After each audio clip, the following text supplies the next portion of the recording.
Həqiqətən də İmam Hüseyn əleyhissalamı sevmək və onun aşurasının mahiyyətini dərk eləmək birbaşa imanla əlaqəsi var. Və hətta İmam Hüseyn əleyhissalam özü buyurur ki, ənə qətilul əbərat.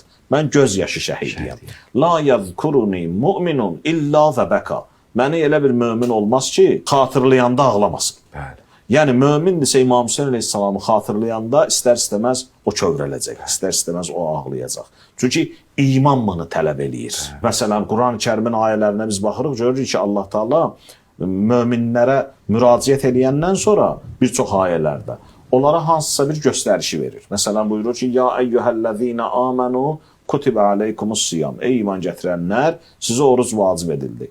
Allah nəyisə vacib eləməmişdən qabaq insanlara mömin deyərək xitab eləyir. Ey iman gətirənlər, sənə namaz vacib edildi, cihad vacib edildi, filan iş vacib edildi. Niyə görə əvvəldə Allah möminlər deyə xitab eləyir? Sanki demək istəyir ki, sənin görəcəyin bu iş imanuvun tələbidir. Yəni, sən ki, iman gətirmirsən, iman məktəbi səndən tələb eləyir ki, sən bu, məsələn, dərsi vaxtında oxuyasan. İman özü bir məktəbdirsə, onun qayda qanunu var.